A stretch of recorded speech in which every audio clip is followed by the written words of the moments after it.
Hello everybody and welcome to Gene's Reviews from a regular dude, where I do trailer reactions, I react to YouTube videos, I review YouTube channels, occasionally I'll review a movie, but really, I just do whatever the hell I want. Hello everybody and welcome to Gene's Reviews from a regular dude, down in the basement. Today we're going to do another one from the 401 files. I did one from them a week or two ago that people seem to like quite a bit. It was about the reptilians, the eye blinking thing. But this is real UFO footage caught on camera. And I like this guy that has this channel. This is his thoughts on it. He'll come in and talk about it and everything. And I'll also give you my opinion. And you can form your own opinion because you're all grown-ups. Hi guys, welcome back to the 401 Files. It's an absolute pleasure of mine to have each and every one of you back here with me. Thank you guys so much for spreading the word about the 401 Files and showing the support that you do here on the channel. I really do appreciate that. Have I got an amazing piece of UFO footage coming up for you guys right now? This was filmed back in 2019, specifically the 15th of July, and this is just off the coast of San Diego. So yes, this is another UFO being filmed, being caught on camera out at sea, which I find extremely fascinating. No doubt that you guys, lovers of the UFO phenomenon and extraterrestrials, are really going to enjoy this one. So please, sit back, grab yourself a coffee, relax, and enjoy. Took off, booking it.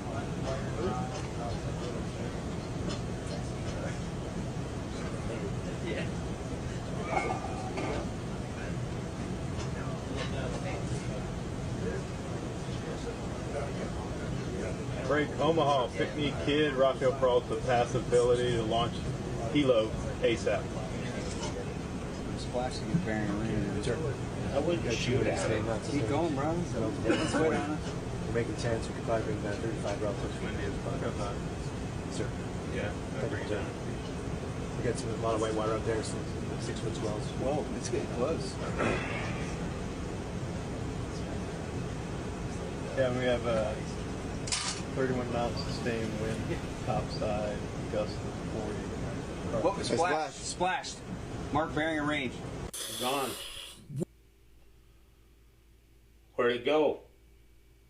What is going on here? Like, this is amazing, and at this point it blows my mind how there is still debate as to what's going on here. Now I do get that some people will say, well, no Ben, this doesn't have to be extraterrestrial. Just because it's doing some strange maneuvers that we're unfamiliar with doesn't mean that it has to be alien in origin. And I get that, I'm on board with that to some degree, but really at what point do we just throw our hands up in the air and say, shit, that was really weird? Like, maybe we're just clutching at straws now, trying to make sense of it, rather than admit that it could be something from another world. I just feel within my heart of hearts that this is some kind of alien tech. I do.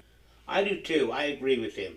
I think there has to be something else out there.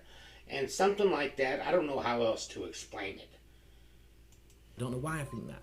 Actually, I do know why I think that. It's because I know of no craft that can fly, descend to the surface of the ocean and submerge and become a submarine from 1 minute to the next. I just don't know of a vehicle that can do that. And even if we look at our most sophisticated aircraft of today, like something like the SR-71 Blackbird, for example, and even newer models of that today, which are state-of-the-art technology, state-of-the-art aircraft, they can't do anything like this. They can't move at the speeds that these radar operators are tracking these things at. And even if they could, let's just say they could move at these speeds, the human body is incapable of dealing with such G-forces and maneuverability. We would be ripped to shreds, mixed up into fleshy soup. And of course, you're gonna get... You know what? That's something that I never even thought of, but I think he's probably right. People that say, well, yes, we could have developed some other technology that's inside this technology, i.e. the craft, that cocoons the human inside and makes him separate to what's going on around him, so that when this craft does move at high rates of speed, the human is unaffected. Well, yes, that could be the case, but for me this is just, again, too far, too much of a leap. We know that technology moves in steps, in stages, over a gradual period of time. It just doesn't jump to the very best of the best. It doesn't jump to the very end product. It comes in stages. When we look at mobile phones, remember the old ones, how big they were? Like this.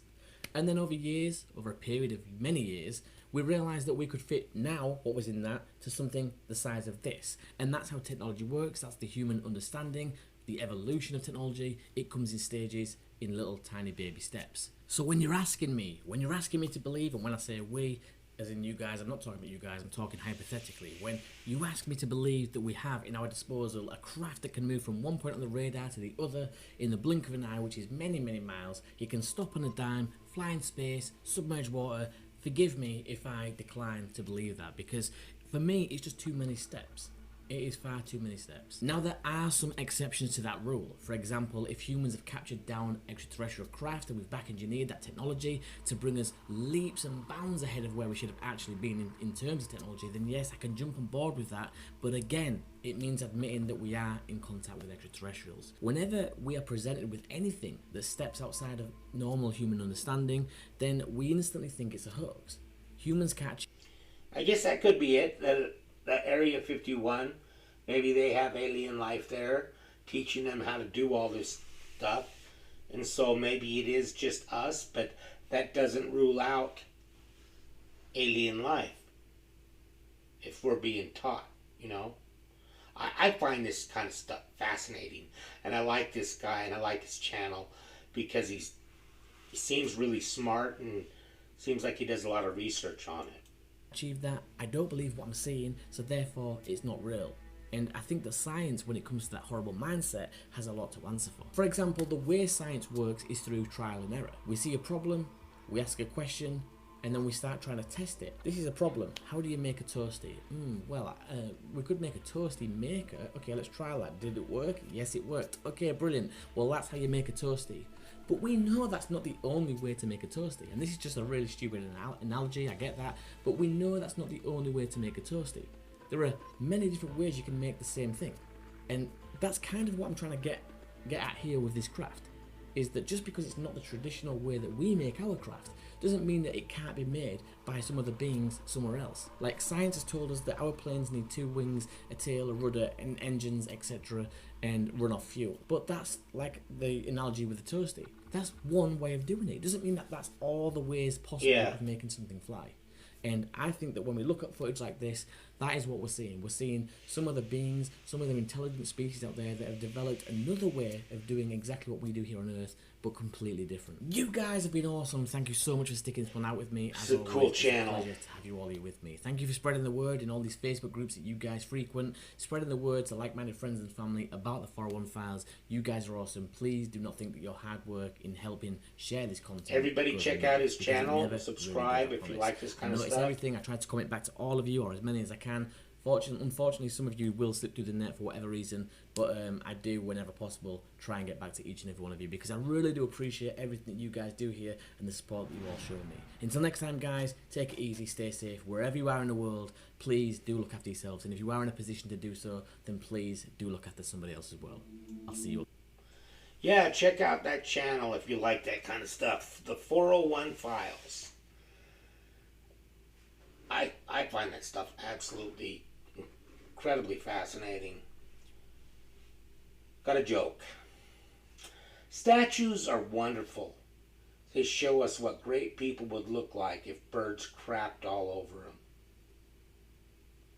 Thank you, everybody. Make sure you like, comment, subscribe, hashtag Mean Gene, all that fun stuff. And if you like this video, tell all your friends, leave a comment down below. And if you didn't like it, then just shut up. And I will see you next time.